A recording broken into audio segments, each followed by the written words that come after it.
युधिष्ठिर ने श्री कृष्ण भगवान से कहा, हे भगवान देव की पुत्र, हे देव की आपने तीनों लोगों के इसके लिए पृथ्वी पर जन्म लिया है, मुझ पर कृपा कीजिए। अपने अभिमन्यु के मारे जाने पर सुभद्रा भी बड़ी दुखी हुई। शोक से पीड़ित होकर वहाँ जी नहीं जी सकता। देव इसी प्रकार स्त्रियों में श्रेष्ठ भी अपने पांचों पुत्रों के नाश होने पर दिन रात प्रतिदिन दुखी हो रही है। यदुकुल श्रेष्ठ अभिमन्यु की भार्या के गर्भ की संतान भी अस्त्र के तेज से दंग हो रही है। संतान के सुख से उत्पन्न हुआ ऐसा घोर महादुख हो रहा है। पिता अपने जन्म को तभी सफल जानता है जब उसके पुत्र चिरजीवी दीर्घ आयु आरोग्य हो, उसके पति संतान उत्तम हो। देवेश उस दान या व्रत को बतलाई जिसके करने से संतान शोक के दुख से माता पिता पीड़ित ना होए, इससे कोई संदेह नहीं हो। युधिष्ठिर ने पूछा, भगवान इस व्रत की क्या विधि है, इसके कौन देवता हैं, इस काल में यह क्यों किया जाता है, किस स्त्री ने यह व्रत किया था जिससे प्रसिद्ध हुआ है। श्री कृष्ण भगवान ने तब कहा, सुभद्र नाम का एक राजा था, उस रानी नाम सुवर्णा था, उसका हस्ती नाम का प्रसिद्ध पुत्र उत्पन्न हुआ था। उसने अपने नाम पर प्राचीन काल में हस्तिनापुरी बसाई है।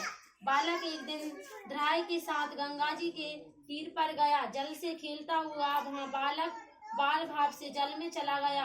वहाँ एक मगर इसको पकड़कर गहरे पानी में ले गया। इस समाचार को सुनकर पुत्र दुख से दुखी रानी सुवर्णा ने क्रोध के मारे ध्याय के पुत्र को जलती अग्नि में फेंक दिया और फेंकने के बाद अपने पुत्र को याद करती हुई बड़ा विलाप कर रही थी। राजा भी दुख से व्याकुल होकर प्राण देने को उद्यत हो गया।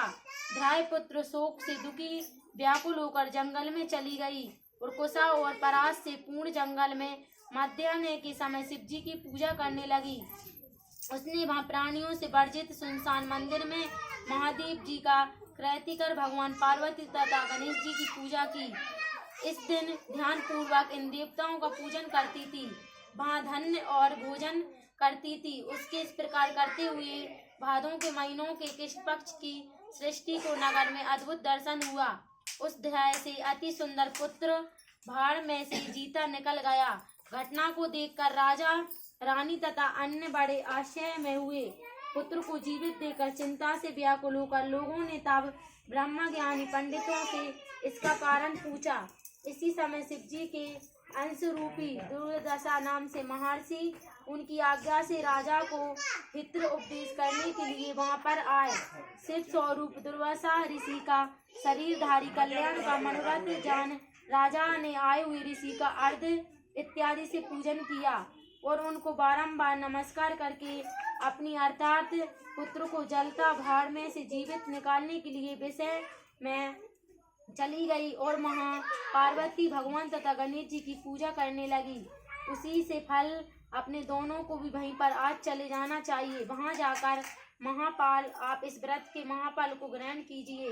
हे महाराज, उन दोनों राजा रानी ने इस प्रकार भली भांति संतुष्ट होकर पहले ऋषि को भेजा और उनसे सब पर वार्ता सुनकर राजा और रानी भी उस बड़े स्वयं से दुर्वासा यदि ब्राह्मणों के साथ आनंद पूर्वक वहां जाकर उन्होंने पलाश के वृक्ष के नीचे कुश और ध्याय को पूजा करते हुए देखा।